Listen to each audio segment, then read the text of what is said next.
পরিণীতা পর্ব ২। প্রাণনেশা নিচে নেমে এসে সবার সাথে টেবিলে বসল। পলক ভূঁইয়া নিজের পাশে বসালেন ওকে। নিজের হাতে প্লেটে ভাত বেড়ে দিলেন ওর। প্রাণনেশা ডানে বাঁয়ে না তাকিয়ে চুপচাপ খেল। কোনোমতে কয়েক লোকমা ভাত পানি দিয়ে গিলে আবার উপরে চলে গেল। মানারা বেগম সন্দিহান চোখে দেখলেন মেহের প্রস্থান। মেয়েটার কাহিনী সুবিধার মনে হচ্ছে না ওনার। প্রাণনেশা কক্ষে ঢুকে হাত পা ছড়িয়ে আবার বসল মেঝেতে। কিসের ওপর ও খাবার খেয়ে এসেছে সেটা শুধু ওই জানে। রওশাকে দেখলে মনের কষ্টগুলো আরও বেশি বেড়ে যাচ্ছে। বিছানার ওপর মাথা ঠেকিয়ে বসল প্রাণনেশা। এই মুহূর্তে জগতে সব কিছুই বিষাক্ত লাগছে ওর কাছে। জীবনটা এমন না হলেও পারত। মানুষটাকে নিজের করে পেলে কি খুব বেশি ক্ষতি হয়ে যেত? কেন ভাগ্যে প্রিয় জিনিসগুলো থাকে না? ভাবতে ভাবতে চোখের কার্নিশ বেয়ে পানি গড়িয়ে পড়ে প্রাণনেশার। মনে পড়ে প্রিয় মানুষের সাথে কাটানো সুন্দর মুহূর্তগুলো। প্রাণনেশা কলেজে ওঠা পর্যন্ত কোনো দিন একটা ছেলের সাথে বন্ধুত্ব পর্যন্ত করতে পারেনি। প্রত্যুষ দেয়নি বন্ধুত্ব করতে। সবসময় চোখে চোখে রাখত ওকে। যাও কলেজে উঠে কয়েকজন ছেলের সাথে বন্ধুত্ব হয়েছিল ওর, কিন্তু একদিন প্রত্যুষ দেখে নিয়েছিল বন্ধুদের সাথে ফুচকা খেতে। এরপর থেকে কড়া শাসন চলতো ওর উপর, যাতে কোনো ছেলের সাথে না মেশে। ছোটবেলা থেকে শুধু দুটো ছেলে বন্ধু ছিল ওর। ওদের সাথে গলায় গলায় সম্পর্ক ছিল প্রাণনেশার। তাই শুধু ওই দুজনের ক্ষেত্রে একটু ছাড় ছিল। বাপ জ্যাঠা কোনো দিন কোনো কিছুর জন্য একটু শাসন পর্যন্ত করেনি ওকে। অথচ সব শাসন প্রত্যুষ একাই করত। কত কত বকা খেয়েছে ও ওর বান্দরামোর জন্য, কিন্তু কোনো দিন তো কষ্ট হয়নি ওর প্রত্যুষ ভাইয়ের বকা খেতে। তাহলে আজ কেন বুকটা ফেটে যাচ্ছে? প্রাণনেশা চোখের পানি মুছে কিছু একটা ভেবে ঠোঁট কামড়ে উঠে দাঁড়ালো। কক্ষের বাইরে বেরোতে যাবে তখনই দেখল রিদিতা রওশাকে নিয়ে প্রত্যুষের কক্ষের সামনে দাঁড়িয়েছে। প্রাণনেশা বেরোলো না আর। পা থমকে গেছে ওর।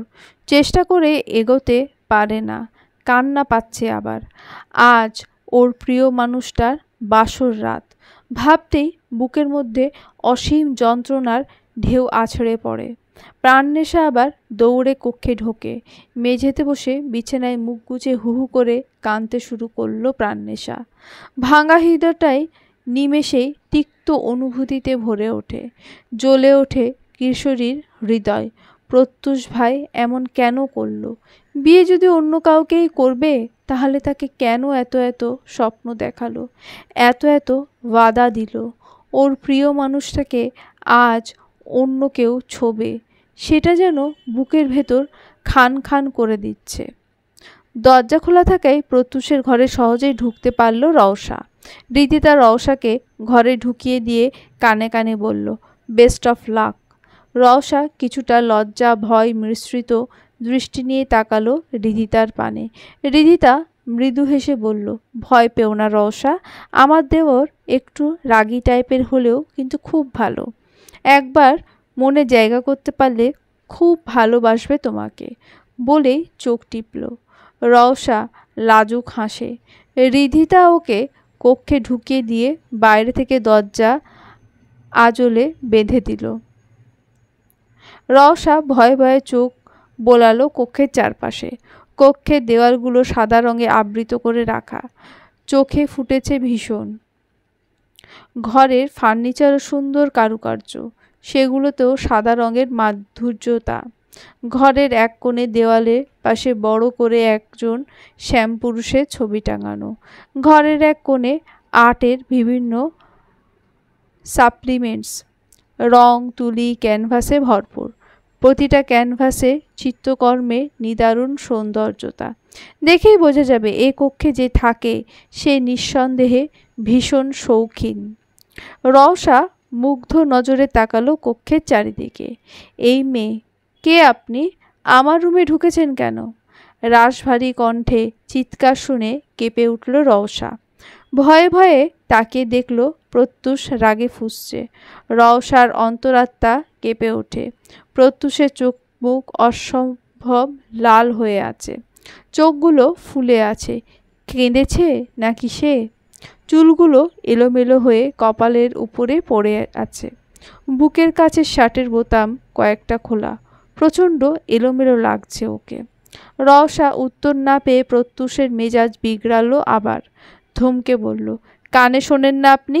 কিছু জিজ্ঞেস করেছি তো, উত্তর দিচ্ছেন না কেন? রওশা উত্তর দেওয়ার চেষ্টা করল, কিন্তু ভয়ে কোনো কথাই বের হচ্ছে না মুখ দিয়ে। কোনো মতে তোতলে বলল, আমি আপনার বউ, আজ বিয়ে হয়েছে আমাদের। প্রত্যুষ ভ্রু কুঁচকাল, দ্বিধান্বিত স্বরে বলল, কোন সাহসে আমার রুমে ঢুকেছেন আপনি? জোর জবরদস্তি করে কবুল বললেই বিয়ে হয়ে যায় না। আমি এই বিয়ে মানি না। বেরোন আপনি আমার রুম থেকে। আমার রুমে আপনার জায়গা হবে না। রওশা ছলছল চোখে তাকালো ওর দিকে, ভাঙা কণ্ঠে বলল, কোথায় যাব? যাওয়ার জায়গা নেই আর কোথাও। যদি নাই মানেন তাহলে বিয়ে করেছিলেন কেন? নিজের ইচ্ছেতে বিয়ে করিনি, বাবা এক প্রকার জোর জবরদস্তি করে বিয়ে করতে বাধ্য করেছে আমাকে। বাচ্চা না আপনি যে সে আপনাকে বাধ্য করলো আর আপনি রাজি হয়ে গেলেন, আর বিয়েও করে ফেললেন। ঠিক বলেছেন আপনি, আমি বাচ্চা না, কিন্তু আমি কাপুরুষ। নিজের জীবনের ডিসিশন আমি নিজে নিতে পারিনি। প্রত্যুষ কাট কাট কণ্ঠে বলল। রওশা অক্লিষ্টে ঢোক গিলে বলল, আমাকে আপনার পছন্দ না করার কারণ? শুধু বাবার জোর জবরদস্তিতে বিয়ে করতে বাধ্য হয়েছেন বলে? নাকি আমি সুন্দর না? আপনার সৌন্দর্যের ডেফিনেশন নেই আমার কাছে। আমি ভালোবাসি কাউকে, সে আমার কাছে সবচেয়ে সুন্দর। আপনার সাথে সংসার করা আমার পক্ষে সম্ভব না। অন্য কাউকে ভালোবাসার কথা শুনতেই কান্নাগুলো গলার কাছে আটকে আসে রওশার। ফুপিয়ে ফুপিয়ে বলে, আমার কি হবে প্রত্যুষ? আমার যে কেউ নেই, কোথাও যাওয়ার জায়গা নেই আমার। আপনি আমাকে মেনে না নিলে আমি কোথায় যাব? প্রত্যুষ উত্তর দিতে পারল না। রওশার সামনে থেকে এলোমেলো পায়ে হেঁটে ব্যালকনিতে চলে এলো। রওশা কাঁদতে কাঁদতে মেঝেতে বসে পড়ে। কারোর ভালোবাসার মানুষকে কেড়ে নিয়েছে সেটা যেন কোনো মতেই মানতে পারছে না ও। রওশা হাঁটুতে মুখ গুজে কাঁদে। জীবনটা এমন কেন ওর? ও কি কারোর ভালোবাসা পাওয়ার অধিকার নেই? ও যে বলে না, অভাগী যেদিকে যায় সাগর শুকিয়ে যায়, সেই রকম অবস্থা হয়েছে ওর। সদ্য প্রেমে পড়া মনটা নিমেষেই বিষিয়ে গেল রওশার। ভেঙে গেল সকল নাম না জানা অনুভূতি। বুকের ভেতর যেন তোলপাড় লেগে গেল।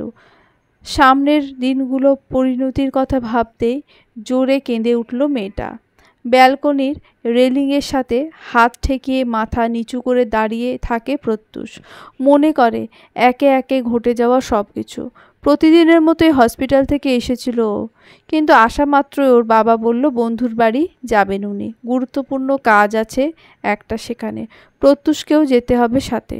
যদিও প্রত্যুষ যেতে চায়নি, কিন্তু বাবার ইমোশনাল কথার ফাঁদে পড়ে গেল এবং গিয়ে জানতে পারল তার বাবার বন্ধুর মেয়ের সাথে আজ ওর বিয়ে।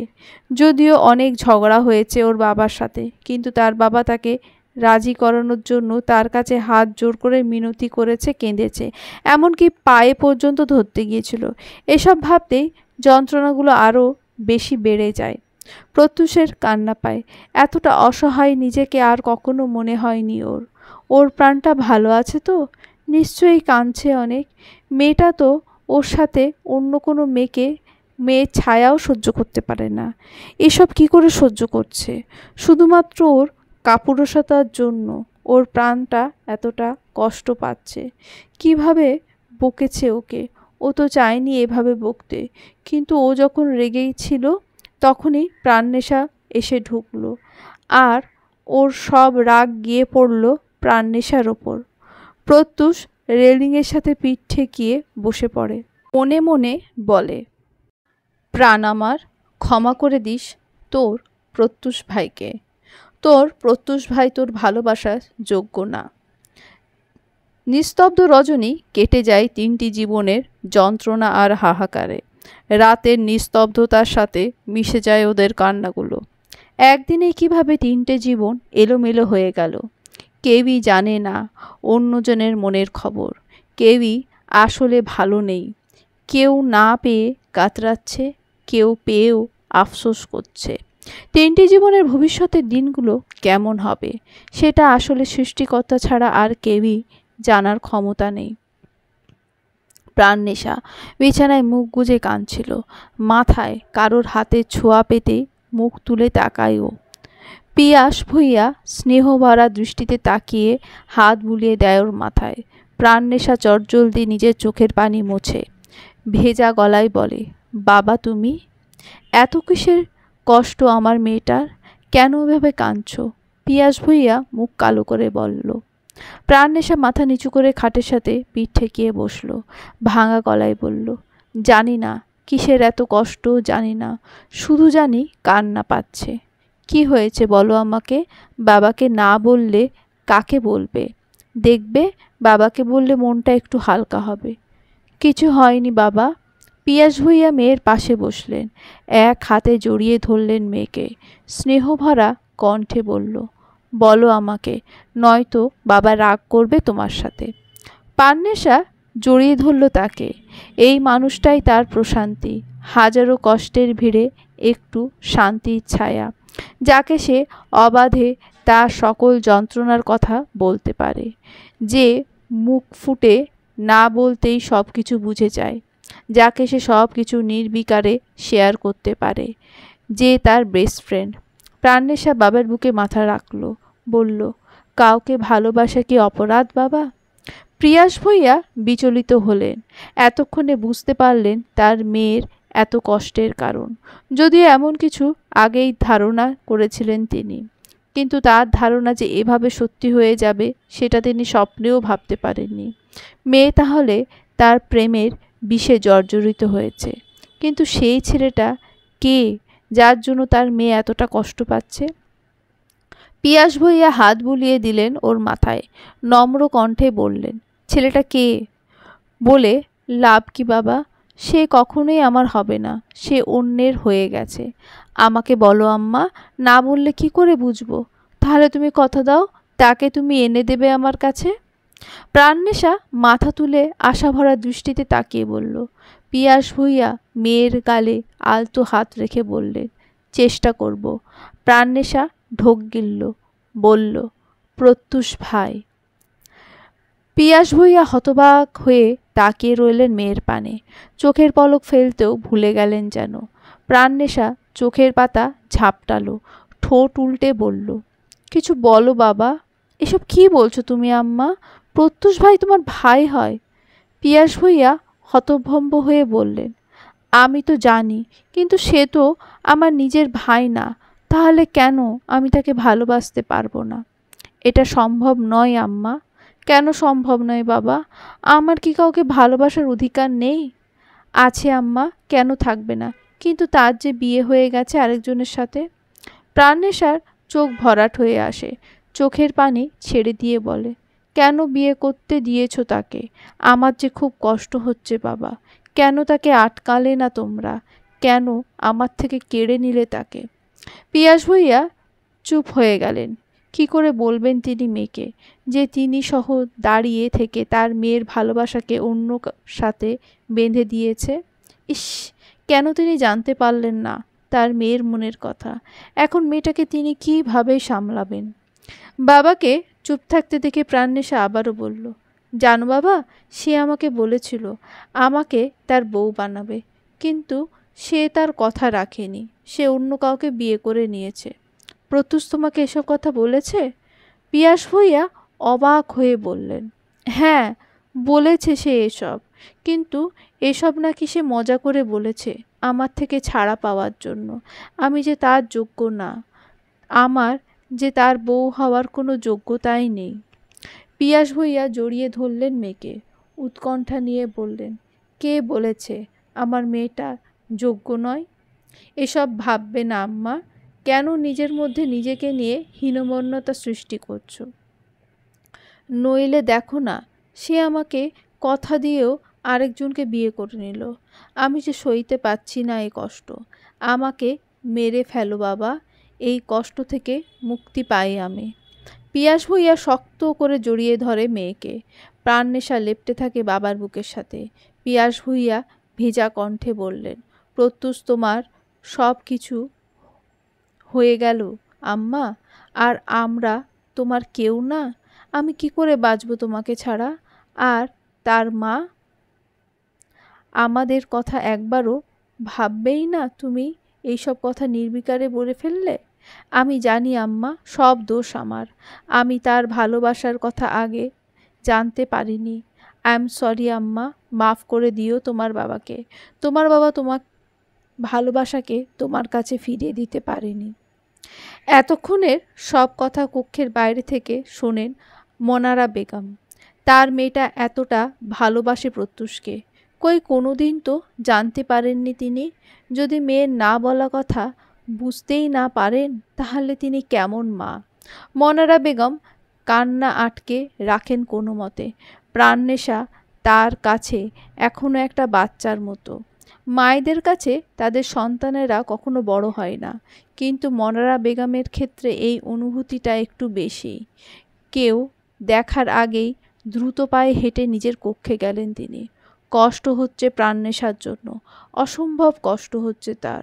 তার মেয়ের অনুভূতিকে যে টুকরো টুকরো করে ভেঙে দিল, যে তার মেয়ের ভালোবাসাকে কেড়ে নিল, তাকে তিনি সাদরে গ্রহণ করেছেন। মনারা বেগম শান্তি পান না একটুও। কেন তিনি আগে বুঝতে পারলেন না এসব? মেয়েটা যে তার খুব বেশি আবেগী। তিনি কি করে সামলাবেন ওকে? ধরণীর বুকে সূর্যরশ্মির উদয় হয়।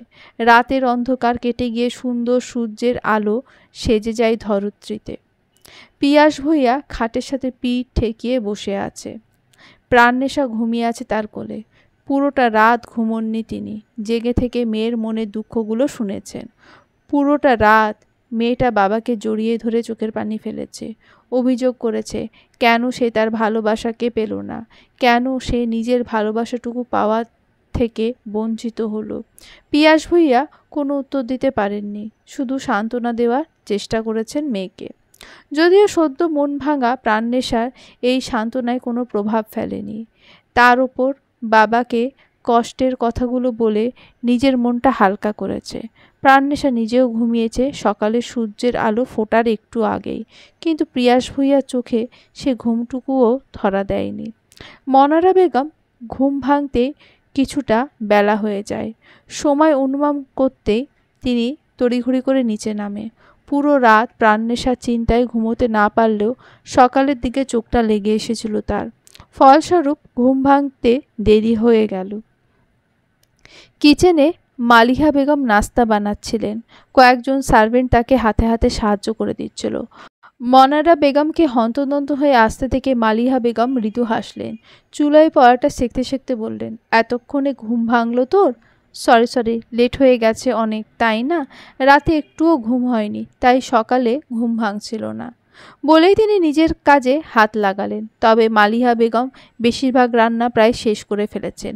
হরেক রকমের নাস্তার আয়োজন করেছেন তিনি। এত নাস্তার বাহার দেখে মনারা বেগম ভ্রু কুঁচকে বললেন, আজকে হঠাৎ এত আয়োজন? রওশার জন্য? মালিহা বেগম মৃদু হেসে বললেন, ও আচ্ছা, ছেলের মেয়ের জন্য? হ্যাঁ, মেয়েটার জন্য তো তেমন কিছুই করতে পারিনি। বিয়েটাও কি তাড়াহুড়োর মধ্যে হয়েছে, তাই ভাবলাম কয়েক রকমের নাস্তা বানাই ওর জন্য। আরও কিছু বানানোর ইচ্ছে ছিল, তুই যদি তাড়াতাড়ি উঠতি তাহলে বানাতাম। এখন তো আর সময় নেই, সবাই উঠে পড়বে।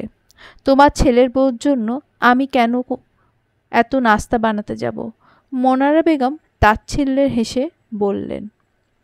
মালিহা বেগমের হাত থেমে গেল। জায়ের দিকে অবাক চোখে তাকিয়ে বললেন, কি বলছিস এসব? আমার ছেলে তোর ছেলে নয়? অবশ্যই, প্রত্যুষ অবশ্যই আমার ছেলে, কিন্তু যাকে তুমি সদ্য নিজের মেয়ে বানিয়ে এনেছ সে আমার কেউ নয়। মাহিলা বেগম অবাক চোখে তাকালেন, হতভম্ব হয়ে বললেন, কি বলছিস এসব? কি হলো তোর আবার? মনারা বেগম উত্তর দিল না। ওনার তাকানো উপেক্ষা করে তিনি নিজের কাজে মনোযোগ দিয়ে কাজ করতে লাগলেন। মালিহা বেগম ভাবনায় এলো হয়তো তার যা মজা করছে তার সাথে, যেভাবে সব সময় তার সাথে মজা করেন হয়তো তেমনই। মাঝে মাঝে তো হার্ট অ্যাটাক হওয়ার মতো মজা করে ফেলেন তার যা তার সাথে, হয়তো আজকেও তেমন কিছুই বলার চেষ্টা করছে। তাই সে তার কথা অতটা পাত্তা না দিয়ে বলল, মজা করছিস তাই না, বুঝেছি আমি। মনারা বেগম উত্তর দিলেন না। ওনার মনের মধ্যে কী চলছে তা শুধু তিনিই জানেন। ওনার মেয়েটা ভালো নেই, আর যার জন্য ভালো নেই তার জন্য এত আয়োজন করতে হচ্ছে তার। জানালা গলিয়ে সূর্যের আলোর ছটা চোখে মুখে পড়তে প্রাণনেশার ঘুম ভাঙে। বাবার কোল থেকে উঠে বসে সে, চোখ কচলে পিয়াস ভুইয়াকে বলে, বাবা ঘুমাওনি তুমি? ঘুম আসছিল না আম্মা। তোমার ঘুম হয়েছে? হ্যাঁ, কিন্তু তুমি ঘুমাওনি কেন? তোমার কোলে ঘুমিয়েছিলাম বলে ঘুমোতে পারোনি তাই তো? না আম্মা, আমার এমনিতেই ঘুম পায়নি। প্রাণনেশা হামি তুলল। পিয়াস ভুইয়া নম্র কণ্ঠে বললেন, আম্মা এসো, কিছু খাবে? খিদে নেই বাবা। খিদে না থাকলেও খেতে হবে। কাল রাতেও তেমন কিছুই খাওনি তুমি। এভাবে না খেয়ে নিজেকে কষ্ট দেবে তুমি, সেটা আমি সহ্য করব না। পিয়াস ভুইয়া গম্ভীর স্বরে বললেন। প্রাণনেশা ঠোঁট উল্টে তাকালো বাবার দিকে। পিয়াস ভুইয়া নিচে নামলেন ওকে নিয়ে। মনারা বেগম আর মাহিলা বেগম টেবিলে নাস্তার পরিবেশন করছিলেন। পলক ভুইয়া চেয়ারে বসে খবরের কাগজ পড়ছিলেন। দুজনকে নামতে থেকে খবরের কাগজ টেবিলে রেখে দিলেন তিনি। পিয়াস ভুইয়া প্রাণনেশাকে চেয়ার টেনে দিলেন। প্রাণনেশা বসল চেয়ারে। তিনিও নিজের মেয়ের পাশে বসলেন। প্লেটে পরোটা আর ভাজি বেড়ে দিলেন। এক লোকমা খাইয়ে দিলেন প্রাণনেশাকে। প্রাণনেশা বাবার হাতে খাচ্ছিল। তখনই নিচে নামে রিধিতা আর রাওসা। প্রাণনেশার খাওয়ার মাঝেই চোখ তুলে তাকালো ওদের দিকে। রাওসার সামনে বরাবর বসল প্রাণনেশার। প্রাণনেশা তাকালো ওর দিকে, খুঁটিয়ে খুঁটিয়ে দেখল ওকে। না, সুন্দর মেয়েটা, গোলগাল মায়াবী একটা মুখ, চেহারায় কোনো খাদ নেই। প্রাণনেশা নিচু করে ফেলেছে মাথা। আচ্ছা, কালকের রাতটা কেমন কাটলো ওদের? আসলেই তার প্রত্যুষ ভাইয়ের সাথে অনেক সুন্দর মানাবে। এত সুন্দর একটা মেয়ে রেখে নিশ্চয়ই ওকে বিয়ে করতে যেত না প্রত্যুষ। প্রাণনেশার চোখ ভরে আসে, কিন্তু এতগুলো মানুষের সামনে কাঁদার ইচ্ছা পোষণ করে না, তাই সব শক্তি দিয়ে আটকে রাখে নিজের কান্না। পলক ভুইয়া খাওয়ার মাঝে পিয়াস ভুইয়াকে ডাকলেন। পিয়াস ভুইয়া তার দিকে তাকিয়ে বলল, জি ভাইজান, ভাবছি বিয়ের অনুষ্ঠানটা বড় করে করব। যেভাবে হুট করে বিয়েটা হয়ে গেল, কাউকে তো দাওয়াতই দিতে পারিনি। এই অনুষ্ঠানটা তাড়াতাড়ি করলে ভালো হয়। কি বলিস তুই? তুমি যা ভালো বোঝো। প্রাণনেশার গলায় খাবার আটকে যায়। কাস্তে কাস্তে খাবার তালুতে উঠে যায়। পলক ভুইয়া হন্তদন্ত হয়ে পানি এগিয়ে দেন ওর দিকে। প্রাণনেশা কাল ক্ষেপণ না করে পুরো গ্লাস এক ঢুকে শেষ করে। পলক ভুইয়া কপালে ভাঁজ ফেলে বললেন, আস্তে খাবে তো, এভাবে কেউ পানি খায়? আজ ক্ষণকাল পর প্রাণনেশা শান্ত হলো। বাবাকে উদ্দেশ্য করে বলল, আর খাবো না বাবা, আর একটু খেয়ে নাও। আর খেতে পারবো না, পেট ভরে গেছে। পলক ভুইয়া স্ত্রীকে উদ্দেশ্য করে বললেন, প্রত্যুষ কই? রওশা একা বসে আছে কেন? ওর সাথে খেতে আসা উচিত ছিল ওর। থাকলে না খেতে আসবে? বাড়িতে আছে না কি ও? সাত সকালে উঠে না খেয়ে হসপিটালে চলে গেছে। কি বলো? বিয়ের পরের দিনই হসপিটালে যাওয়ার কি দরকার ছিল? আমি কি করে জানবো? কোনো কথা শোনে নাকি আমার? পলক ভুইয়া আর কিছুই বললেন না।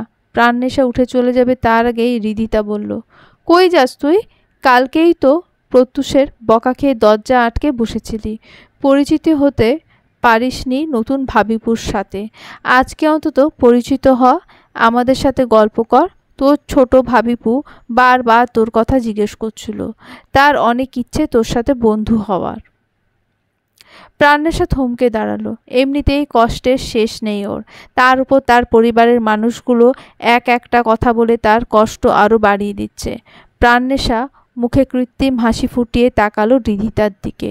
আমতা আমতা করে বলল, আমার কলেজে যেতে হবে ভাবিপু, কয়েকদিন পরে এক্সাম। লাস্টের দিকের ক্লাসগুলো মিস দেওয়া ঠিক হবে না। কি বলিস? আজকেই যেতে হবে তোর কলেজে? আজকে অনেক মেহমান আসবে, প্লিজ আজ যাস না। রিদিতা মুখ কালো করে বলল, সেটাই তো, আজকে অনেক অতিথি আসবে আম্মা, আজকে যেও না, একদিন ক্লাস মিস দিলে কিছু হবে না। পলক ভুইয়া প্রাণনেশাকে উদ্দেশ্য করে বললেন। প্রাণনেশা কিছু বলতে যাবে তার আগে মনারা বেগম বললেন, সামনেই ওর এইচএসসি ভাইয়া, এখন ক্লাসে ইম্পর্টেন্ট নোটস দেবে, ক্লাস মিস দেওয়া ঠিক হবে না, কতক্ষণই বা ক্লাস হবে। তারপরও প্রাণনেশা যদি অনুষ্ঠান শুরুর প্রথম থেকে না থাকে তবে ওকে ছাড়া বাড়ির কোনো অনুষ্ঠান জমবে নাকি? আজকে যেও না আম্মা। সমস্যা নেই বড় আব্বা, আমি চলে আসবো তাড়াতাড়ি বলেই উঠে দাঁড়ালো প্রাণনেশা, আর কারোর কোনো কথা না শুনে উপরে পা বাড়ালো। পলক ভুঁইয়া অবাক হয়ে তাকিয়ে থাকলেন ওর যাওয়ার দিকে। এত অতিথি আসবে শুনেও মেয়েটা কলেজে চলে যাচ্ছে, এ যেন কোনো মতেই বিশ্বাস করতে পারলেন না তিনি। তার মেয়েটা তো বাড়িতে কোনো অনুষ্ঠান হলে বাইরে পা রাখে না, এমনকি একবার বাড়ির অনুষ্ঠানের জন্য এক্সাম পর্যন্ত মিস দিয়েছিল। যদিও প্রাণনেশা এক্সাম থাকাকালীন বাড়িতে কোনো অনুষ্ঠান হয় না, তারপরও সেবার কি একটা কারণে ওর এক্সামের সময় অনুষ্ঠান রাখতে হয়েছিল।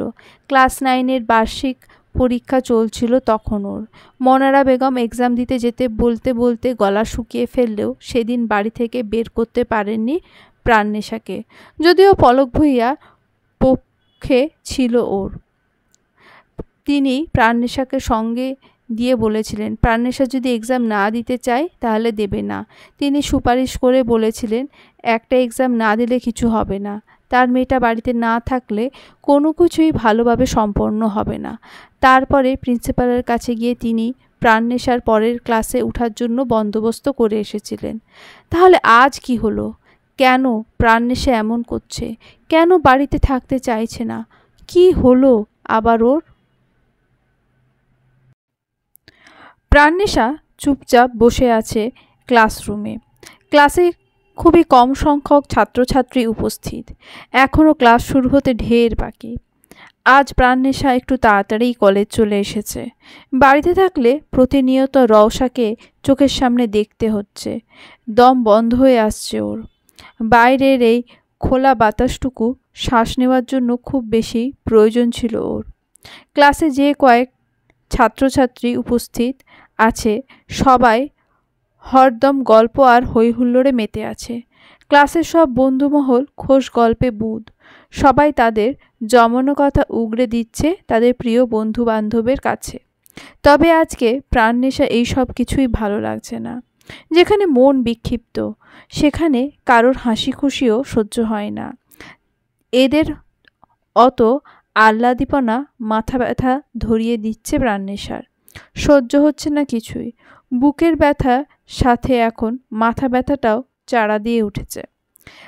মাথা ব্যথা সহ্য করতে না পেরে টেবিলে মাথা রাখলো প্রাণনেশা। পেছন থেকে কেউ একজন চুলগুলো এলোমেলো করে দিল ওর।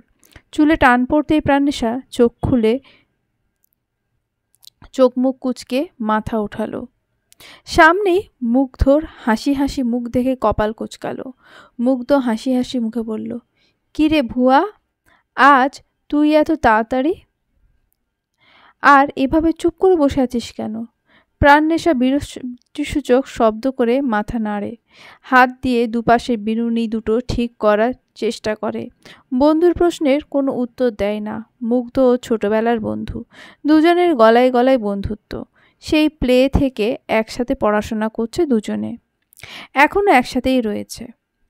প্রাণনেশাকে চুপ থাকতে দেখে মুগ্ধর কপালে ভাঁজ পড়ে, হাসি হাসি মুখ মিয়ে যায়। ভুঁইয়াকে দুষ্টুমি করে ভুয়া ডাকেও ছোটবেলা থেকেই। অন্য সময় ভুয়া ডাকলে প্রাণনেশা তেড়ে আসে মারার জন্য, আর আজকে যেন এসবের কোনো প্রভাবই পড়ল না ওর ওপর। প্রাণনেশার মলিন মুখ দেখে মুগ্ধ চিন্তিত মুখশ্রীতে এসে বসল প্রাণনেশার পাশে। নিজের ব্যাগটা রাখলো টেবিলে প্রাণনেশা ব্যাগের পাশে।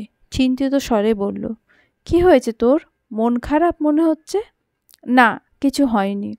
প্রাণনেশা কণ্ঠের খাদ নামিয়ে বললেই হলো কিছু হয়নি? তোর মুখের অবস্থা দেখেই বোঝা যাচ্ছে কিছু হয়েছে।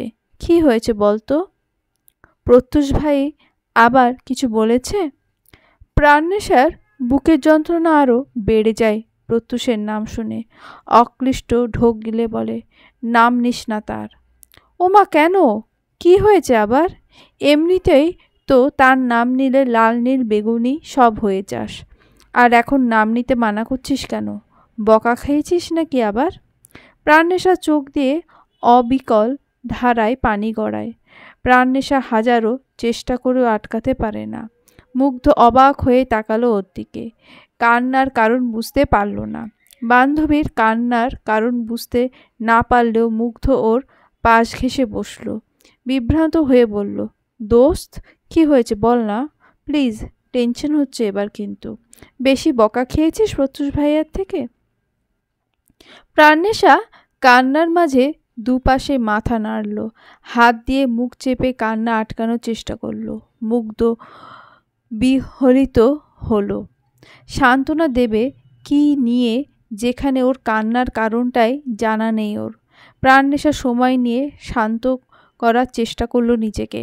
হৃৎপিণ্ড ছলাৎ ছলাৎ করে লাফাচ্ছে। দুদিনে জমানো সব কান্না, সব কষ্ট চোখের পানি হয়ে বের হতে চাইছে।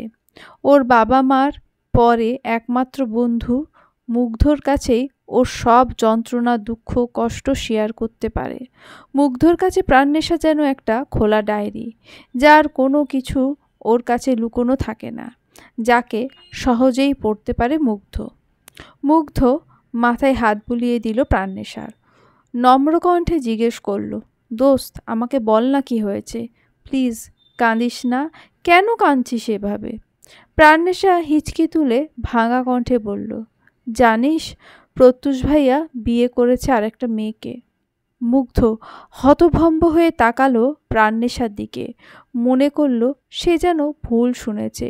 নিজের কানকে বিশ্বাস করতে না পেরে বিহ্বলিত কণ্ঠে আবার বলল, আমি শুনলাম প্রত্যুষ ভাই বিয়ে করেছে?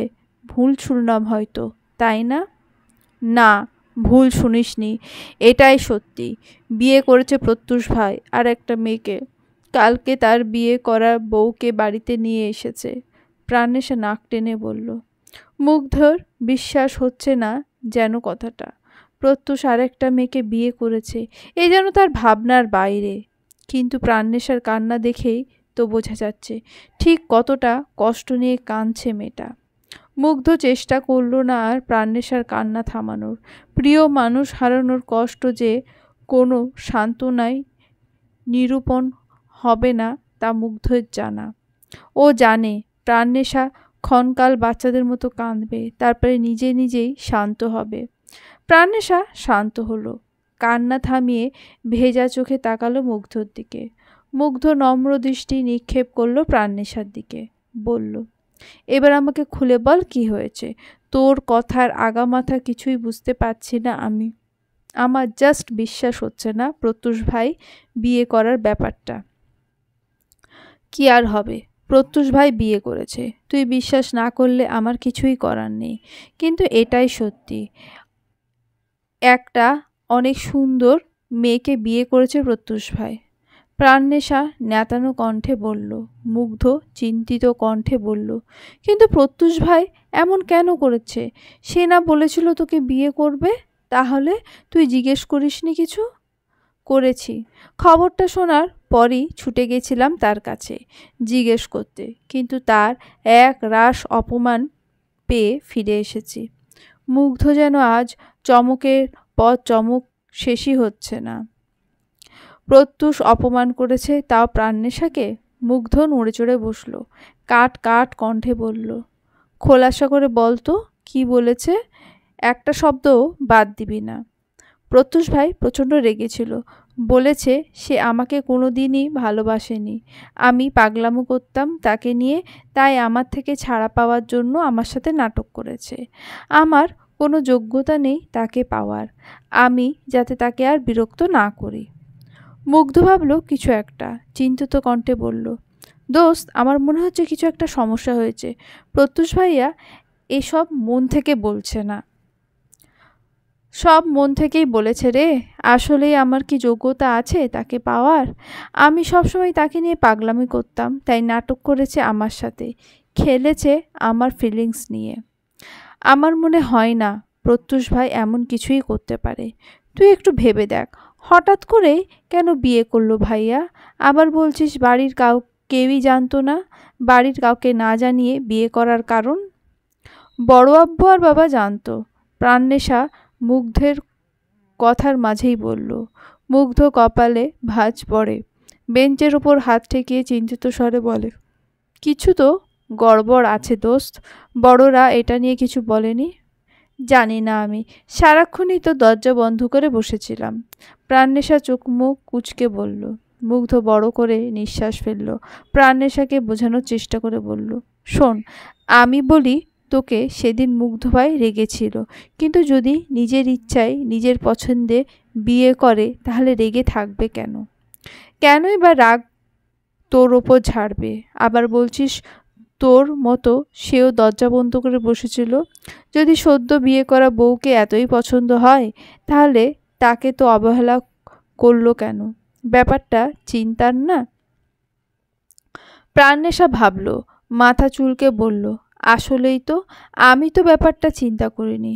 চিন্তা করবি কেমনে? মাথায় তো সব গোবর ভরা। প্রাণনেশা চোখ ছোট ছোট করে চাইল মুগ্ধর দিকে। মুগ্ধ নিজের শার্টের কলার টেনে ভাব নিয়ে বলল, সবার তো আর আমার মতো এত ভালো ব্রেন থাকে না। প্রাণনেশা তখন ওর দিকে বিরক্তি নিয়ে তাকিয়েছিল। মুগ্ধ আবার সিরিয়াস হয়ে বলল, সেদিন ভাইয়া রেগেছিল তাই তোকে এত কিছু বলেছে, কিন্তু রাগ তো আর সবসময় থাকবে না। আজকে তুই আবার ভাইয়ার কাছে যাবি, জিজ্ঞেস করবি কেন এমন করলো।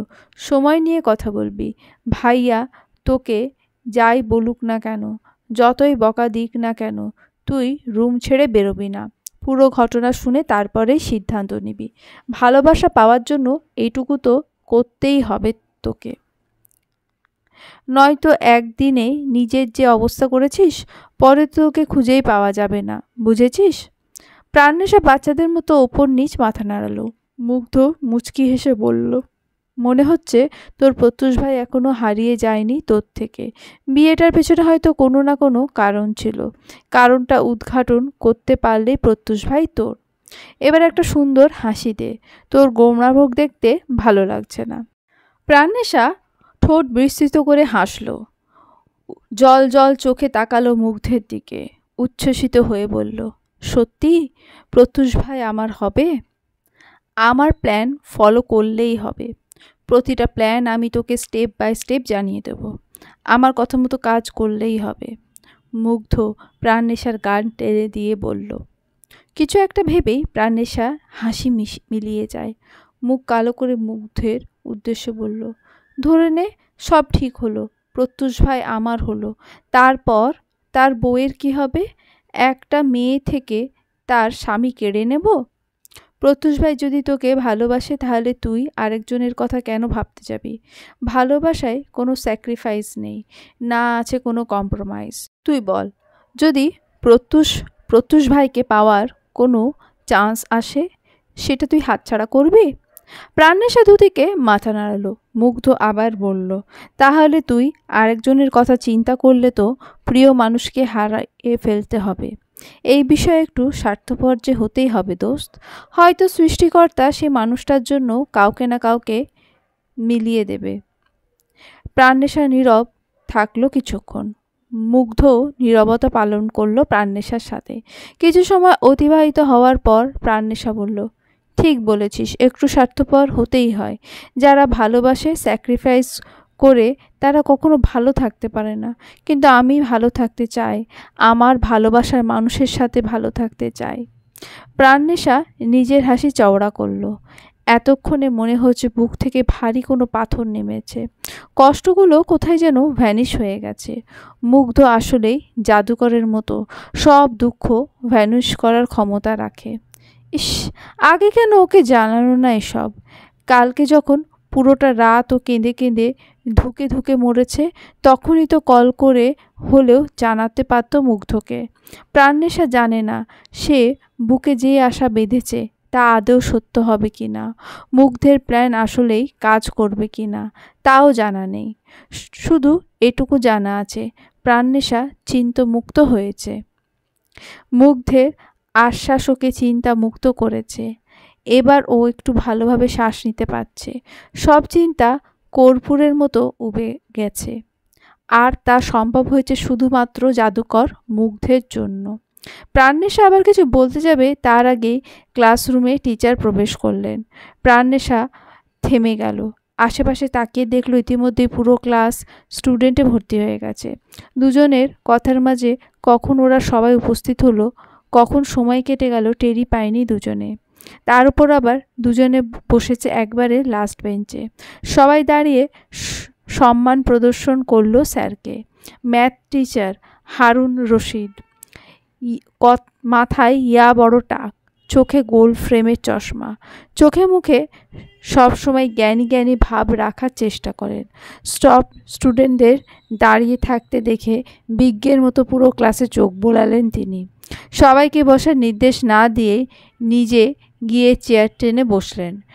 সামনের বেঞ্চে দাঁড়িয়ে থাকা কয়েকজনকে ইশারা করে ডাকলেন। আদেশ দিলেন অফিসে গিয়ে তার ড্রয়ার থেকে যাতে ক্যারাত বেতটা নিয়ে আসে। ছেলেটি দৌড়ে কক্ষের বাইরে বেরিয়ে গেল। হারুন স্যার দেরি পছন্দ করেন না, নয়তো এত বড় ছাত্রছাত্রীদেরও তিনি পিটিয়ে পিঠের চামড়া তুলে ফেলেন এদিক থেকে ওদিক হলে। তার মাঠ থেকে রেহাই পায় না মেয়েরাও। সবাই দাঁড়িয়ে থাকতে থাকতে পা ব্যথা হয়ে গেল, তিনি বসার আদেশ দিলেন না। এটা তার প্রতিদিনের নিত্য অভ্যাস। শুধুই ক্লাসে এসে আগে ছেলে মেয়েদেরকে 10-15 মিনিট দাঁড় করিয়ে রাখবেন। প্রাণনেশার পা ঝিম ধরে উঠল দাঁড়াতে দাঁড়াতে। মনে মনে কয়েকটা গালি ছুড়ল বোর্ডের সামনে পায়ের উপর পা তুলে বসে থাকা ব্যক্তিটির উদ্দেশ্যে। মুগ্ধ একটু বাঁকা হয়ে এগিয়ে আসলো প্রাণনেশার কাছে, ফিসফিসিয়ে বলল, আর একটা কথা বলার আছে তোকে, বল। ক্লাসের শেষে বলবো। আচ্ছা। ক্লাসরুমে একটু ফিসফিসানি আওয়াজ হতেই সঙ্গে সঙ্গে খেকিয়ে উঠল হারুন রশিদ। নিজের বাজখাই গলায় বলল, কে কথা বলছে? দেখি কার এত বড় বুকের পাটা যে আমার ক্লাসে কথা বলে। সামনে আয় দেখি, সামনে আয়। আবারও ক্লাসে পিনপতন নীরবতা শুরু হলো। সবাই জমের মতো ভয় পায় তাকে। কে কথা বলেছে ধরতে পারলেই হয় তিনি পিঠের ওপর বেত ভাঙবেন, নয়তো পুরো ক্লাস আপার বেঞ্চের উপর কান ধরে দাঁড় করিয়ে রাখবেন। দ্বাদশ শ্রেণীতে পড়া ছাত্রছাত্রীদের জন্য এর চেয়ে লজ্জাজনক আর কী হতে পারে? কারোর উত্তর না পেয়ে আবার ধমকে উঠলেন পুরো ক্লাসের ছাত্রছাত্রীদের। চিৎকার করে বললেন, কথা বলছিস না কেন তোরা? এতক্ষণ তো খুব সাহস দেখাচ্ছিলি। ক্লাসরুমটাকে মাছের বাজার বানিয়ে রেখেছে। কখন যে কলেজটা ছেড়ে বের হবি কে জানে। আর সহ্য করতে পারছি না তোদের। ক্লাসের বাইরে দাঁড়িয়ে থেকেই তোদের চিৎকারের শব্দ শোনা যাচ্ছিল। তোদের মতো এমন অভদ্র স্টুডেন্ট আমি আমার জীবনে পাইনি। কেউ টু শব্দও করল না। অনেকে নিজেদের শ্বাস প্রশ্বাসের শব্দটুকুও লুকোনোর চেষ্টা করলো। ছেলেটি বেত নিয়ে ক্লাসে প্রবেশ করল। হারুন স্যার সবাইকে বসার অনুমতি দিলেন। কিছুক্ষণ নিজের বিড়বিড় করার পর হোয়াইট বোর্ডের কাছে গিয়ে অঙ্ক করা শুরু করলেন। সবাই কাল বিলম্ব না করে খাতা কলম বের করে অঙ্ক তোলা শুরু করলো। কারণ সবাই জানে উনি আলোর গতিতে অঙ্ক লিখে আলোর গতিতে মুছে দেবেন। ওরা তুলতে পারল কিনা সেটাও দেখবেন না। কিন্তু পরে যদি খাতায় অঙ্ক নোট না দেখে, সেদিন হয়তো হবে ছাত্র বা ছাত্রের শেষ দিন। দুপুর 2টোয় কলেজ ছুটির বেল বাজল। শিক্ষার্থীরা সবাই দলে দলে বের হলো ক্লাস থেকে। প্রাণনেশা আর মুগ্ধ দুজনে হেঁটে মাঠের একপাশে গাছের ছায়া এসে দাঁড়ালো। সূর্য একবারে মাথার ওপর অবস্থান করছে, তির্যকভাবে আলো ছড়াচ্ছে চারিদিকে। এই রোদ মাথায় নিয়ে দাঁড়িয়ে থাকা দুষ্কর, তাই দুজনে গাছের ছায়ায় এসে দাঁড়ালো। প্রাণনেশা অ্যাপ্রনের পকেট থেকে রুমাল বের করে মুখ মুছল। ঘেমে একাকার অবস্থা ওর। মুগ্ধ নিজের ব্যাগ থেকে পানির বোতল বের করে দিয়ে এগিয়ে দিল ওকে। প্রাণনেশা ঢকঢক করে পানি খেয়ে নিজের গলা ভেজালো। মুগ্ধকে উদ্দেশ্য করে বলল, কি যেন বলবি বলছিলি? হ্যাঁ বলবো তো, বল। আমাদের এমপি মহোদয় আসবে কিছুদিন পর, শুনেছি অনেক বড় মিছিল হবে, যাবি মিছিলে? কি বলিস, কেমন মিছিল রে? নির্বাচন আছে নাকি সামনে, মেয়র নির্বাচন হবে, তাই দলের সব বড় বড় নেতাকর্মীরা মিছিল মিটিং বের করবে। যাবি নাকি? যাব না মানে? অবশ্যই যাব। এটা আমাদের প্যাশন মুগ্ধ, রাজনীতি আমাদের প্যাশন। তোর মনে হয় আমি যাব না? এই প্রথম আমরা কোনো মিছিলে যোগ দেব। আমার তো ভাবতেই পেটের মধ্যে প্রজাপতি উড়ছে। প্রাণেশা হৈ হৈ করে বলল। মুগ্ধ নিজের হাসি বিস্তৃত করল, বলল, আমরা আমাদের প্রিয় নেতা দেখা পাবো দোস্ত। কি কিউট না ব্যাপারটা? কিউট তো অবশ্যই। পরক্ষণে এবার চিন্তিত স্বরে বলল, কিন্তু আমার না একটা বিষয় নিয়ে চিন্তা হচ্ছে। কি? মুগ্ধ নিজের ভ্রু গুটিয়ে বলল, আমার মনে হয় সেদিন মিছিলে আমার ছোট মামাও থাকবে। ইউ নো না, সেও একজন রাজনীতিবিদ। আমাকে যদি কলেজ বাঙ্ক দিয়ে মিছিলে যেতে দেখে তবে নির্ঘাত আমি শেষ। তার উপর সামনে আরও এইচএসসি। ভয় লাগে রে বন্ধু। মুগ্ধ বড় বড় করে শ্বাস নিল, ভ্রু কুটি করে বলল, ধুর, এত ভয় পাস না তো। এত ভীতু হলে কি করে চলবে বন্ধু? যারা রাজনীতি করে তাদের মনে কিন্তু ভয় ডর থাকে না, আর যারা ভয় পায় তারা রাজনীতি করতে পারে না। এই ফিল্ডে ঢুকতে হলে কিন্তু তোকে সব ভয় ডর মাটিতে পুঁতে ফেলতে হবে। তুই অনেক বুঝদার রে দোস্ত, প্রাণনেশা বিমোহিত কণ্ঠে বলল। মুগ্ধ মুখ লটকে তাকালো ওর দিকে, সন্দিহান কণ্ঠে শুধালো, তুই আমার প্রশংসা করছিস? সত্যি বিশ্বাস হচ্ছে না আমার। না, সত্যি। আজ প্রশংসা না করে পারলাম না। যেসব জিনিস নিয়ে আমি চিন্তা করতে করতে শেষ হয়ে যায়, সেই সব তুই তুড়ি মেরে সলভ করে দিস। সব সময় আমাকে সাহস দিস, আমাকে আগলে রাখিস। এভাবে সব সময় থাকিস কেমন? আমাকে ছেড়ে কখনো যাস না।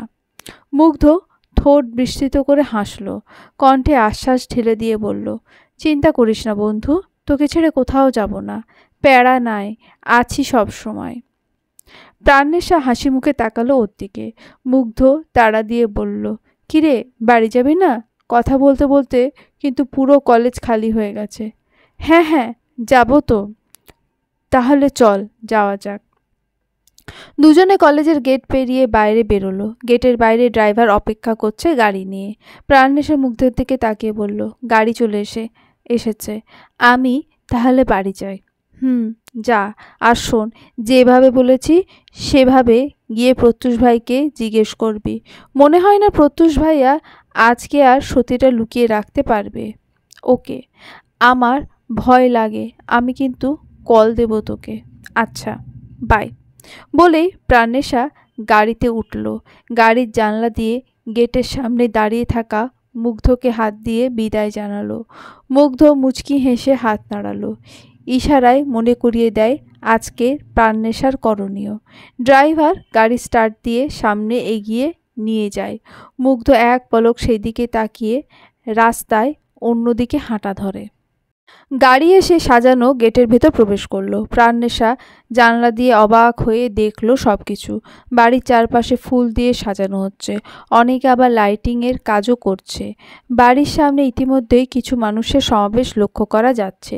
সবাই নিজের নিজের কাজে ব্যস্ত। প্রাণনেশা গাড়ির দরজা খুলে বাইরে বেরোলো। আশেপাশে তাকিয়ে বোঝার চেষ্টা করলো কি হচ্ছে।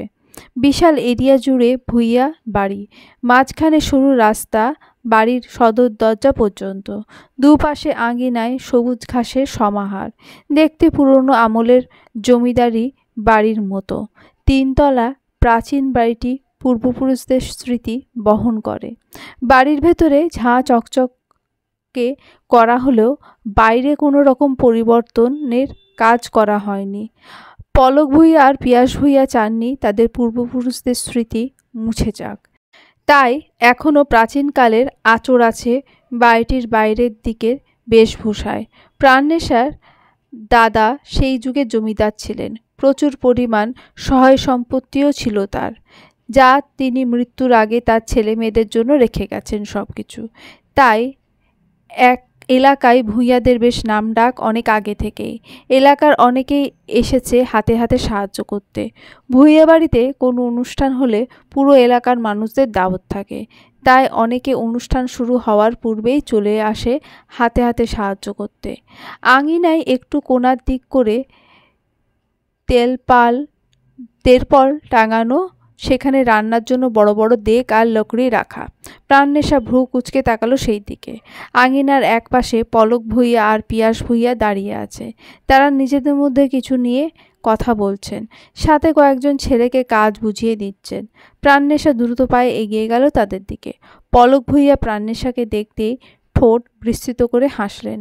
প্রাণনেশা দুজনের সামনে গিয়ে দাঁড়ালো। পলক ভূঁইয়া প্রাণনেশাকে উদ্দেশ্য করে বললেন, এত দেরি হলো যে আম্মা? মেহমানরা তো সবাই অর্ধেক চলে এসেছে। প্রাণনেশা উত্তর করল না তার কথার, নিজে থেকেই বলল, এসব কেন হচ্ছে বড় বাবা? পিয়াস ভূঁইয়া আর চোখে তাকালেন প্রাণনেশার দিকে।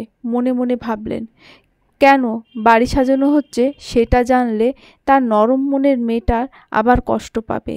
কালকে রাতেই কেঁদে কেটে নিজের মনের রক্তক্ষরণের কথা বাবাকে জানিয়েছিল সে, আর আজই তার বাবা তার প্রিয় পুরুষের বিয়ের তোড়জোড়ে সাহায্য করছে। এটা কিভাবে সইবে প্রাণনেশা? তোমার প্রত্যুষ ভাইয়ার বিয়ের আয়োজন করা হচ্ছে, আজকে হলুদের অনুষ্ঠান। প্রাণনেশা থমকালো, ছল ছল চোখে তাকালো তার বাবার দিকে। বড় বাবা না হয় জানে না কিছু, কিন্তু কালকে রাতেই তো তার বাবাকে সব কিছু বলেছে সে। তারপরও কেন তাহলে এই আচরণ তার প্রতি? পিয়াস ভূঁইয়া মাথা নিচু করে ফেললেন, নিজের মেয়ের চোখে চোখ রাখতে পারলেন না। পলক ভূঁইয়া প্রাণনেশাকে উদ্দেশ্য করে বললেন, তাড়াতাড়ি গিয়ে ফ্রেশ হয়ে নাও আম্মা, কিছু খেয়ে রেস্ট নাও, সন্ধ্যায় তৈরি হতে হবে তো। প্রাণনেশা মাথা নিচু করে নিজের চোখের পানি আটকায়। বাবা জ্যাঠার সাথে আর একটা শব্দ বিনিময় না করে গুটি গুটি পায়ে বাড়ির ভেতরে চলে যায়। ড্রয়িং রুমে আসতেই অবাক হয়ে প্রাণনেশা। ইতিমধ্যে অনেক অতিথি চলে এসেছে তাদের বাড়িতে। এলাকার অনেক প্রতিবেশী মহিলাও এসেছে। প্রাণনেশা আশেপাশে তাকিয়ে নিজের মা আর বড় মাকে খোঁজার চেষ্টা করলো, কিন্তু না, কাউকেই দেখা যাচ্ছে না আশেপাশে। তার ভাবিও নেই কোথায়। কয়েকটি অচেনা মুখের ভিড়ে প্রাণনেশা নিজের বাড়িকে নিজেরই অচেনা মনে হচ্ছে। সবার মধ্যে একজনকে দেখে প্রাণনেশার মুখে হাসি ফোটে। দৌড়ে গিয়ে জড়িয়ে ধরে তাকে। মানুষটা পড়তে পড়তে সামলালো নিজেকে।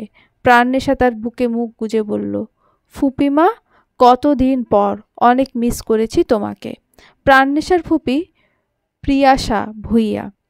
ঠোঁট বিস্তৃত করে হাসলেন তিনি। হাতে ফুলের ঝুপড়ি থাকা প্রাণনেশাকে উল্টে জড়িয়ে ধরতে পারলেন না তিনি।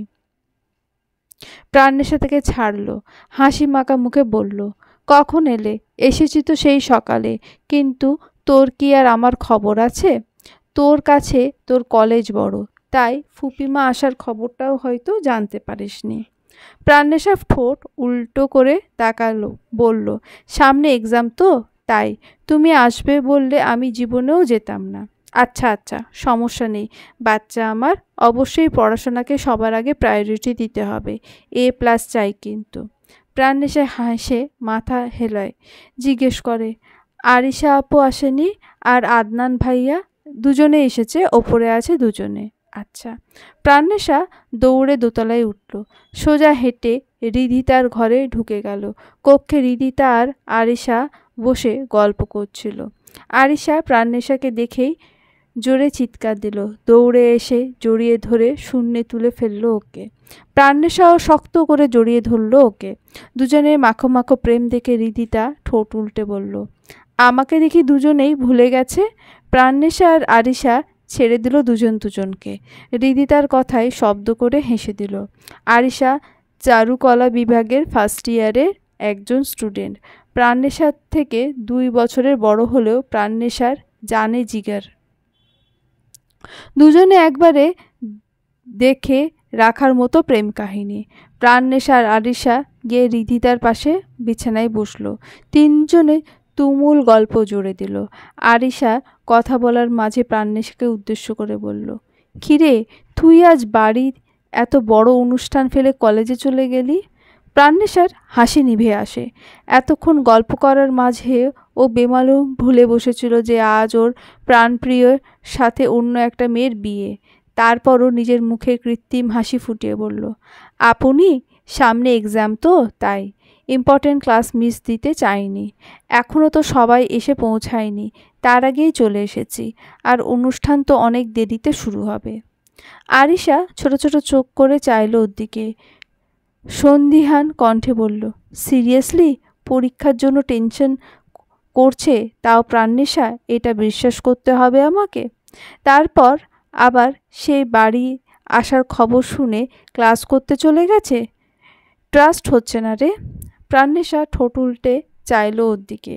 আরিশা রিদিতার দিকে তাকিয়ে বলল, ভাবিপু, কাহিনী কি বলো তো তোমার ননদের?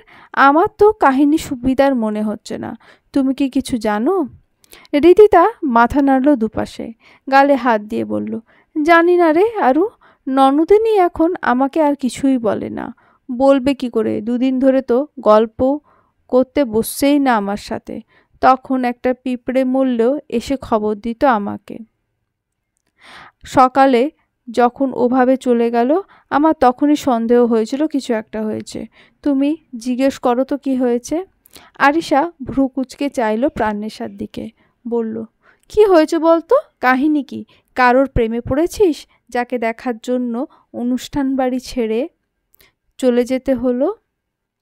দুজনে চোখ ছোট ছোট করে তাকালো প্রাণনেশার দিকে। চোখে স্পষ্ট প্রশ্ন, কার সাথে দেখা করতে গিয়েছিলি? ওই সোনামুখোটা কে? প্রাণনেশা ভয়ের তো চোখে তাকালো দুজনের দিকে। এক পাশে গুটিসুটি মেরে বসে বলল, তোমরা এসব কি বলছো? যদি সত্যি এমন কেউ থাকতো অবশ্যই জানতে পারতে তোমরা। তোমাদের থেকে কিছু লুকোই নাকি আমি? দুজনে তারপরও তাদের সন্দেহের দৃষ্টি সরালো না। প্রাণনেশা জিহা দিয়ে নিজের শুকনো ঠোঁট ভিজিয়ে বলল, সত্যি বলছি ইয়ার, বিশ্বাস করো আমাকে, কেউ নেই এমন। আরিশা ফোঁস করে শ্বাস ছাড়ল, কণ্ঠে অসম্ভব গভীরতা ঢেলে বলল, ঠিক আছে বিশ্বাস করলাম, কিন্তু সাবধান, কেউ থাকার পরও যদি আমরা জানতে না পারি তবে কিন্তু তোর কপালে দুঃখ আছে। কেউ নেই আপনি। প্রাণনেশার সত্যি নিঃশ্বাস ফেলল, মনে মনে ভাবল, সরি রে আপু ভাবিপু, আমি তোমাদেরকে যে তার কথা বলতে পারবো না। তাকে না পাওয়ার দুঃখ একান্তই আমার, শুধুই আমার। তিনজন কথা বলছিল নিজেদের মধ্যে। তখনই রওশা ওয়াশরুমের দরজা খুলে বেরোলো। তিনজনের মনোযোগ বিচ্ছিন্ন হয়। প্রাণনেশা অবাক চোখে তাকালো সদ্য গোসল করে বের হওয়া রওশার দিকে। একটা গোলাপি আসমানি রঙের মিশ্রণের কাঞ্জিবারম শাড়ি পরেছে ও। টাওয়েল দিয়ে চুলগুলো আলতো করে মুছছে। মোছা শেষে এসে বসলো ওদের পাশে। আরিশা রওশার উদ্দেশ্যে মুচকি হেসে বলল, ভাবিপু এখন ভালো লাগছে? শান্তি লাগছে এখন। এতক্ষণ মনে হচ্ছিল দম বন্ধ হয়ে আসবে। রওশা মিহি কণ্ঠে বলল। রিদিতা বলল, খারাপ লাগবে না তো? যেভাবে সবাই ঘিরে রেখেছিল, বউ দেখতে এসেছে ভালো কথা, তাই বলে এভাবে সামনে বসিয়ে রাখতে হবে? এভাবে খুঁটিয়ে খুঁটিয়ে দেখতে হবে? তোমার উপর কিন্তু আমার খুব মায়া হচ্ছিল। অনেকক্ষণ ধরেই দেখছিলাম গরমে হাঁসফাঁস করছিলে। রওশা মাথা নামিয়ে মুচকি হাসল। রিদিতা প্রাণনেশাকে আলতো হাতে জড়িয়ে ধরে রওশাকে বলল, এটা আমার কিউট ননদিনী। আর তোমারও। কালকে থেকে এটা ওটা তো দুজনের পরিচয় হলোই না। রওশা, কেমন লেগেছে বলো? রওশা প্রাণনেশার দিকে তাকিয়ে মিষ্টি হাসল, কিন্তু বলতে যাবে তার আগে প্রাণনেশা রিদিতার হাত ছাড়িয়ে বিছানা ছেড়ে উঠে দাঁড়ালো। তিনজনে অবাক হয়ে তাকালো ওর দিকে। প্রাণনেশা কাট কাট কণ্ঠে রিদিতাকে উদ্দেশ্য করে বলল, ভাবিপু, আমি বরং যাই, পরে পরিচিত হব। এসেছি সেই কতক্ষণ হলো, এখনও কলেজের ড্রেস পরে আছি।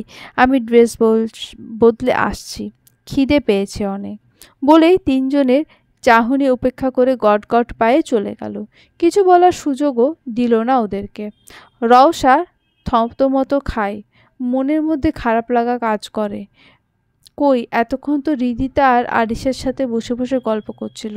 যেই ওর সাথে পরিচিত হওয়ার কথা বলল তখনই চলে গেল। আচ্ছা, ও কি মেয়েটার শত্রু, যে মেয়েটা আসার পর থেকে এইভাবে ইগনোর করছে ওকে? রওশা উত্তর পেল না।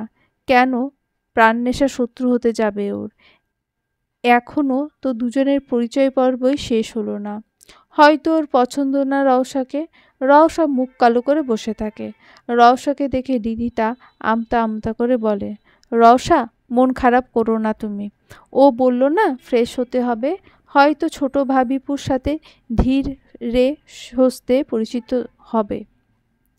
বেচারি সেই সকালে একটা পরোটা খেয়ে কলেজ চলে গেছে। এখন নিশ্চয় অনেক খিদে পেয়েছে, তাই উঠে গেছে। ও না খিদে সহ্য করতে পারে না। নয়তো আমার ননদিনী কিন্তু অনেক ভালো। তার আশেপাশে সব মানুষকে সে অনেক ভালোবাসে, অনেক।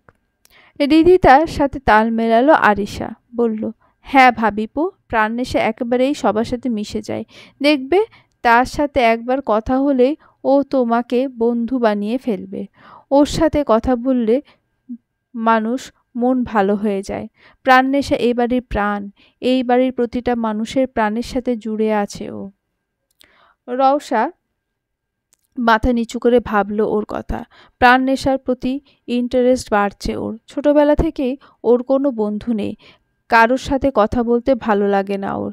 সেখানে কারোর কথা ভাবা তো দূরের কথা, কিন্তু প্রাণনেশার কথা এত কেন ভাবনায় আসছে কে জানে। ওর এসব উদ্ভট ব্যবহারের জন্য একবার মেয়েটার সাথে কথা বলতেই হবে। রিদিতা রওশাকে বুঝ দিলেও নিজেকে দিতে পারল না। প্রাণনেশা তো এমন না, ও তো সবাইকেই ভীষণ ভালোবাসে। ওর এখনো মনে আছে যেদিন ও বউ হয়ে এসেছিল, সেদিন প্রাণনেশা পুরো দিন ওর পাশে বসেছিল, গল্প করেছিল নিজে থেকে। প্রতিদিন কলেজ থেকে আসার সময় চকলেট আনতো ওর জন্য, যেন এটা ওর দায়িত্ব।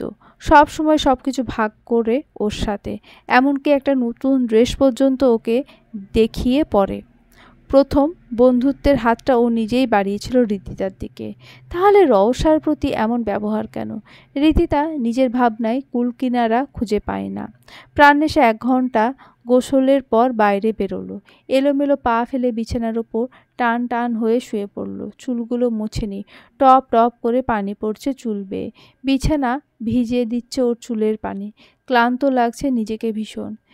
একে তো কলেজ থেকে সেই টায়ার্ড হয়ে গিয়েছিল, একটু রেস্টও নিতে পারেনি। তার ওপর অতিরিক্ত কান্নার ফলে মাথা ধরে গেছে।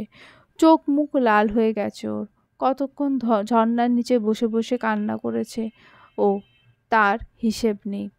লোক সমাগম থেকে দূরে আসলেই কান্না পাচ্ছে ওর। তার ওপর রওশার উপস্থিতি আগুনে ঘি ঢালছে। এই দুনিয়ায় বিষণ্ণ লাগছে।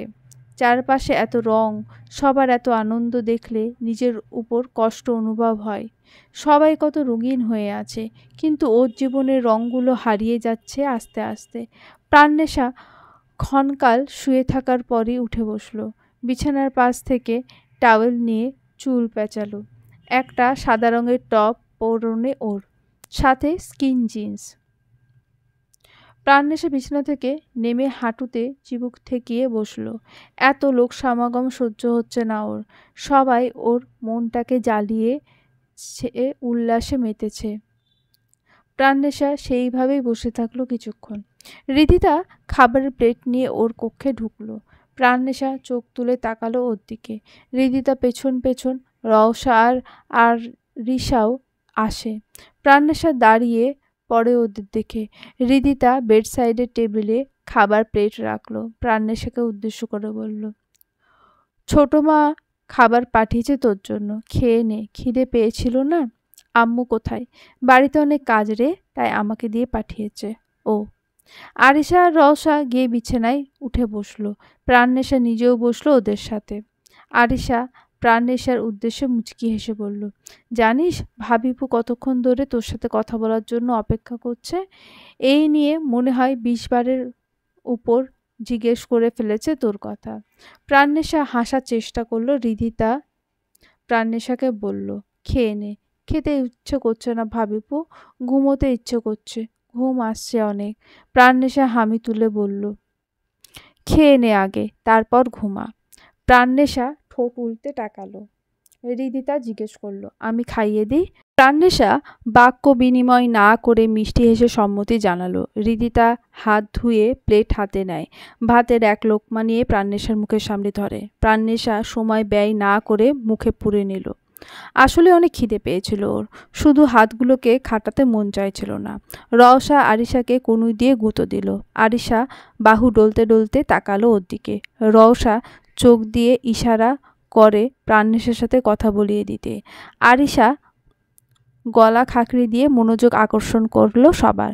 প্রাণনেশাকে উদ্দেশ্য করে বলল, তুই কিন্তু এখনো ছোট ভাবিপুর সাথে কথা বলিসনি। প্রাণনেশা চিবনও বন্ধ করে তাকালো ওর দিকে। মুখে খাবার কোনো মতে গিলল, পানি খেয়ে গলা ভেজালো। রওশার দিকে তাকিয়ে নম্র কণ্ঠে বলল, ভালো আছেন? প্রশ্নটা করে নিজেই থতমত খেলো প্রাণনেশা। এ আবার কেমন প্রশ্ন? ও নিজের চোখের সামনেই তো দেখতে পাচ্ছে রওশা ভালো আছে। মুখে হাসি তার। রওশা ঠোঁট টিপে হাসলো, সাথে আরিশাও। রওশা প্রাণনেশার দিকে তাকিয়ে বলল, প্রাণনেশা, আমাকে কি তোমার পছন্দ না? প্রাণনেশা মনে মনে বলল, না, একটুও পছন্দ না। আপনি আমার প্রত্যুষ ভাইকে কেড়ে নিয়েছেন আমার থেকে। আমি কখনো ক্ষমা করব না আপনাকে। কিন্তু মুখ ফুটে বলতে পারল না। মিনমিন করে বলল, না, পছন্দ কেন হবে না? এই যে কথা বলিনি একবারও আমার সাথে, কিভাবে ইগনোর করছো আমাকে?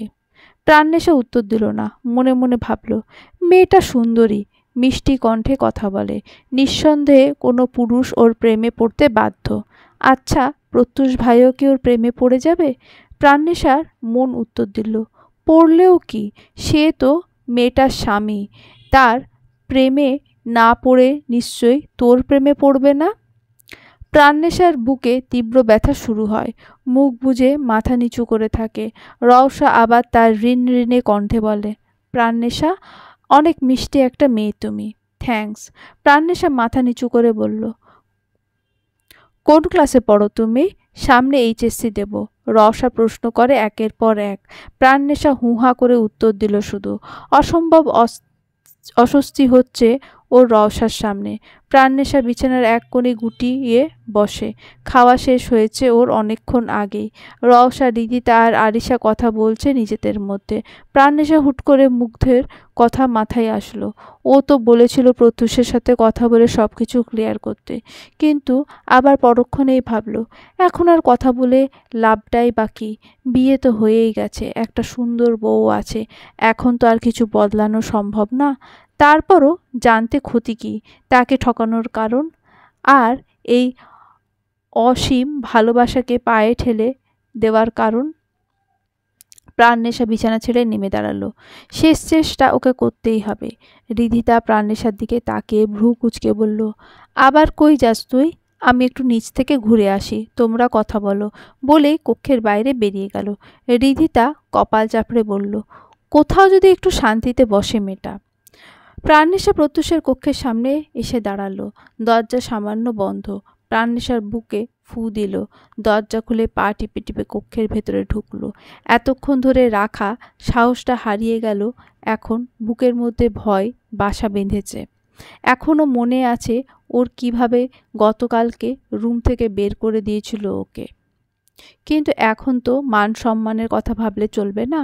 ও পারবে না ওর প্রত্যুষ ভাইকে হারাতে।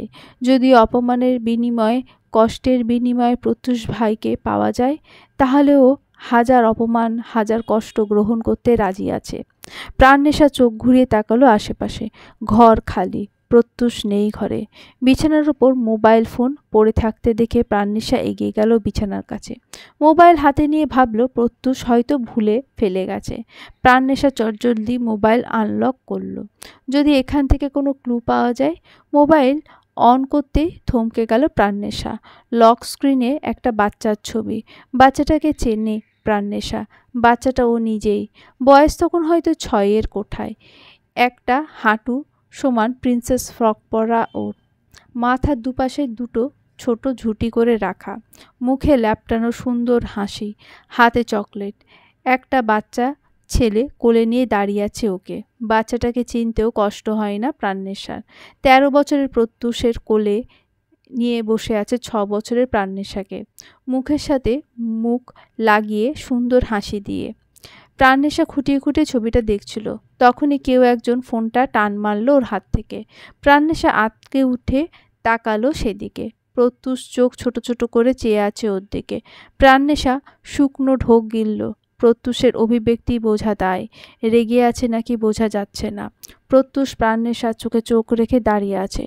দুজনের মধ্যে এক আঙুল ফারাক নেই। প্রাণনেশা ছিটকে দূরে সরে গেল। আতঙ্কিত কণ্ঠে আমতা আমতা করে বলল, প্রত্যুষ ভাই, আমি অনুমতিবিহীন কারোর রুমে ঢুকে তার পার্সোনাল জিনিসে হাত দিতে নেই, সেটা জানিস না তুই? চলবে।